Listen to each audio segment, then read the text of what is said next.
नमस्कार, आप सभी का स्वागत है रीजनिंग प्रैक्टिस में। आज की टेस्ट सीरीज नंबर 5 है। और अगर आप बिहार शिक्षक भर्ती, DSSB, net JRF, SSC CGL, GD व किसी भी ऐसी परीक्षा की तैयारी कर रहे हैं जिसमें रीजनिंग पूछा जाता है, तो आप इस टेस्ट सीरीज से जुड़ सकते हैं और अपनी तैयारी को आंक सकते हैं, परख सकते हैं। अगर आपको नहीं आता है तब भी इसका मैं सॉल्व एक एक क्वेश्चन का दूंगा। तो चलिए पहला क्वेश्चन आपके सामने रखते हैं। प्रश्नवाचक चिन्ह के स्थान पर उचित अंक ज्ञात कीजिए। आपके सामने ये बॉक्स दिया गया है, आपको पता करना है कि यहाँ इस वाले जगह प्रश्नवाचक चिन्ह की जगह क्या आएगा।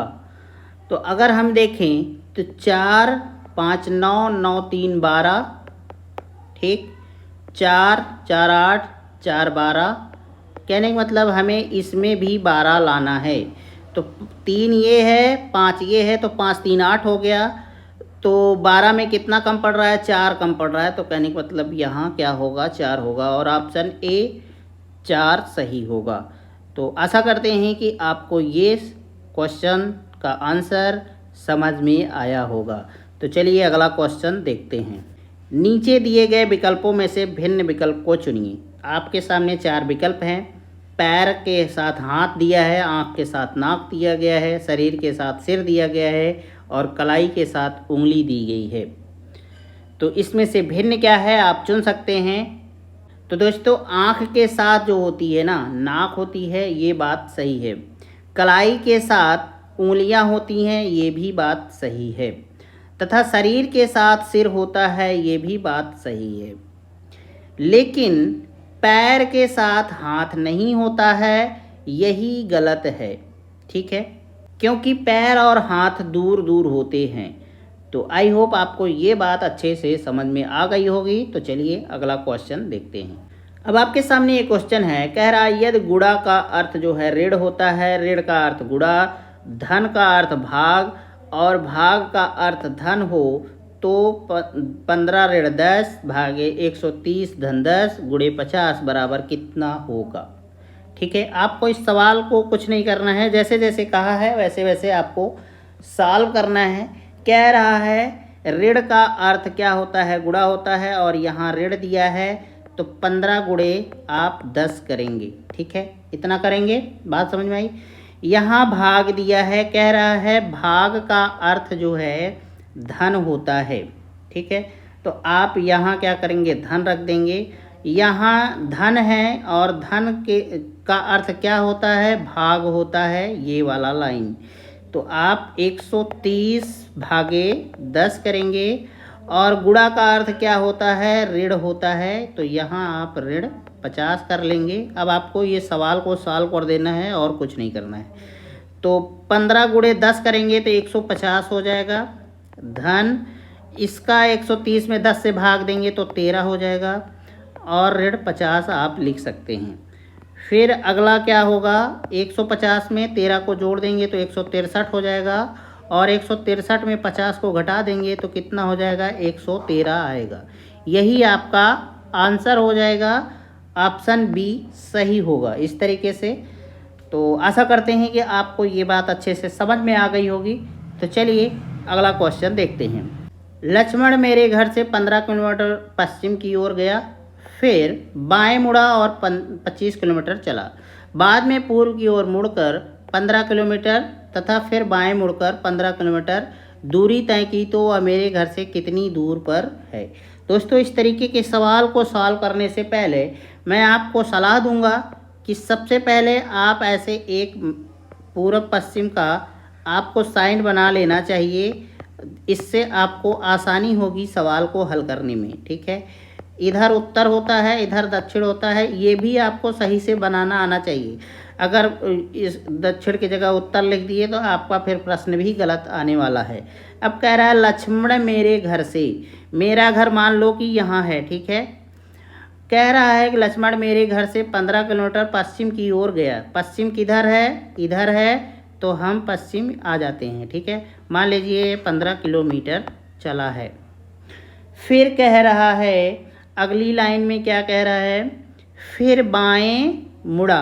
बाएं मतलब इसका मुंह किधर है? इधर है, तो आपके जो वर्तमान में दायां है वो आपका इनका बायां होगा, ठीक है। तो अगर ये बाएं मुड़ गया, कह रहा है कितना बाएं मुड़ा, 25 किलोमीटर गया है, ठीक है। मान लीजिए ये 25 किलोमीटर गया, ठीक। फिर कह रहा है बाद में पूर्व की ओर मुड़कर, पूर्व आप देखिए तो यहाँ है और आप यहाँ है इस समय, तो पूर्व आप इधर जाएंगे, ठीक है। कह रहा है पूर्व की ओर मुड़कर 15 किलोमीटर चलता है, 15 किलोमीटर, ठीक है, 15 किलोमीटर चलता है, तथा फिर बाएं मुड़कर 15 किलोमीटर दूरी तय की, तो वह मेरे घर से कितनी दूरी पर है। 15 किलोमीटर और चलता है, लेकिन कह रहा है क्या, बाएं मुड़ना। तो वर्तमान में ये जा रहा है और ये इसका क्या है, बायां है और ये दायां है, तो बाएं मुड़ना है और हम 15 किलोमीटर आ जाते हैं, ठीक है। ये हो गया 15 किलोमीटर। तो यहाँ तक पहुँचे हैं, अभी यहाँ इतना हमें बाकी है हमारे घर से पहुँचने के लिए। तो आप देख रहे हैं इसकी दूरी जो है 25 किलोमीटर है और इसकी दूरी 15 किलोमीटर है। तो इस 25 में से 15 आप घटा लेंगे तो आएगा, 15 आप घटा लेंगे तो आएगा क्या, 10 किलोमीटर आएगा। इसकी दूरी क्या हो गई, 10 किलोमीटर हो गई। कहने का मतलब वो जो है घर से कितनी दूरी पर है, तो 10 किलोमीटर है और ऑप्शन सी सही हो जाएगा। आशा करते हैं कि आपको ये सवाल बहुत अच्छे से समझ में आया होगा।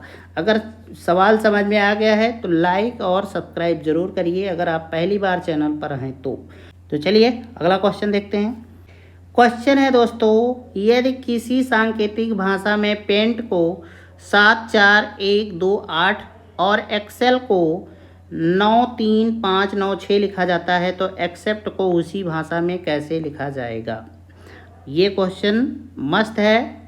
अगर आप ध्यान से देखें, पेंट PAINT, ठीक है। पेंट आप देख रहे हैं 1 2 3 4 5, 1 2 3 4 5, P से 7 हो गया आपका, A से 4 हो गया, I से क्या हो गया, 1 हो गया, और N से 2 हो गया, और T से 8 आपका बन रहा है। और कह रहा है एक्सेल EXCEL को इसी प्रकार से लिख रहा है। किससे लिख रहा है, इसमें देखिए 1 2 3 4 5 है, इसमें 1 2 3 4 5, तो ये E बराबर 9 हो गया, और X बराबर 3 हो गया, C बराबर 5 हो गया, और E बराबर 9 हो गया, और L बराबर 6 हो गया।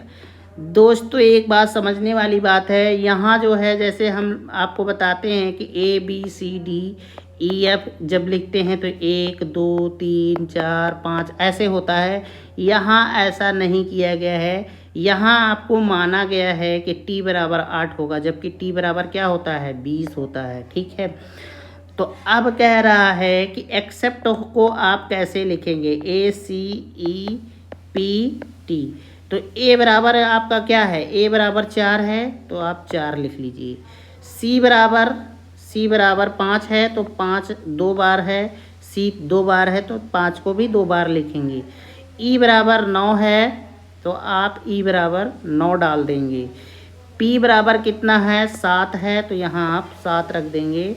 और T बराबर क्या दिया गया है, यहाँ 8 दिया गया है, आप 8 लिख देंगे। तो इस तरीके से आपको ये सीरीज मिल गई और यही क्रम होगा। तो चलिए देखते हैं। हाँ, तो इस तरीके से ये C ऑप्शन सही हो जाएगा।